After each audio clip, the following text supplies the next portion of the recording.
Nandamuri Balakrishna route మార్చారని, వరుసగా సినిమాలు చేసుకుంటూ పోతున్నారని చెబుతున్నారు. సబ్జెక్ట్ నచ్చితే చాలు వెంటనే పట్టాలెక్కించాలనే చూస్తారు బాలయ్య. ఇది మొదటి ఆయనకున్న అలవాటే.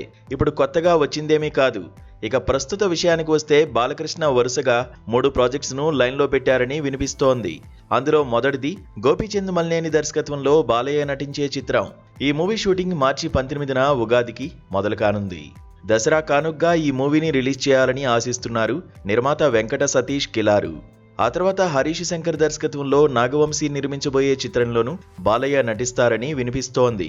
వివేకాత్రేయ దర్శకత్వంలోనూ బాలయ్య ఓ సినిమాలో నటించడానికి గ్రీన్ సిగ్నల్ ఇచ్చారని సమాచారం.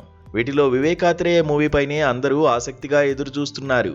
ఎందుకంటే ఇప్పటిదాకా టాప్ స్టార్స్ ను హ్యాండిల్ చేయని వివేకాత్రేయ బాలయ్య లాంటి మాస్ హీరోను ఎలా తెరపై చూపిస్తారో అన్న ఆసక్తి కలుగుతోంది. ఈ మూవీని బాలయ్యతో ఇంతకుముందు వీరసింహారెడ్డి నిర్మించిన మైత్రి మూవీ మేకర్స్ నిర్మిస్తారని వినిపిస్తోంది. ఇలా ఈ 3 చిత్రాలు ఫ్యాన్స్లోనూ టాలీవుడ్ జనంలోనూ ఆసక్తిని రేకెత్తిస్తున్నాయి.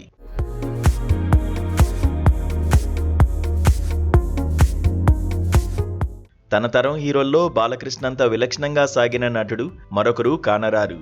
కేవలం తెలుగు చిత్రసీమలోనే కాదు, యావత్ భారతంలోనూ బాలయ్య తీరే వేరుగా సాగింది.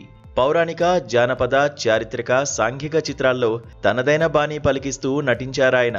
ఇక సైన్స్ ఫిక్షన్తో పాటు చారిత్రక నేపథ్యాన్ని మేళవించి ఆదిత్య 369లో బాలయ్య పయనించిన తీరు జనాన్ని విశేషంగా ఆకట్టుకుంది. అప్పట్లో టాప్ స్టార్స్ అందరూ ధనాధన్, ఫటాఫట్ అంటూ యాక్షన్ మూవీస్తో సాగుతూ ఉంటే తాను అదే పంథాలో పయనిస్తూనే మరోవైపు నారీ నారీ నడుమురారి వంటి వినోదభరిత చిత్రంలో నటించారు. ఇందులో ఒక్క ఫైట్ కూడా లేకపోవడం గమనార్హం.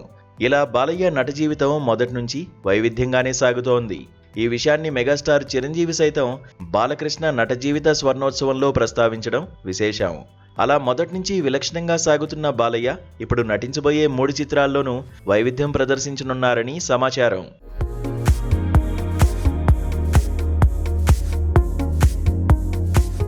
ప్రస్తుతం బాలయ్యతో గోపీచంద్ మల్నేని తెరకెక్కించబోయే సినిమా ఫ్యామిలీ సెంటిమెంట్తో యాక్షన్ను మిక్స్ చేసుకుని రూపొందనుందట.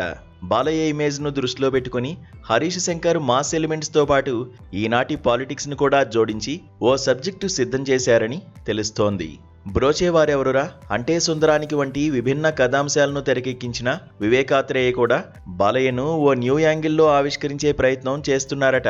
ఇలా రాబోయే 3 చిత్రాల్లోనూ వైవిధ్యాన్ని ప్రదర్శించడానికి బాలయ్య రెడీ అవుతున్నారు. అందువల్లే ఆయన సినిమాలపై చర్చ సాగుతోంది.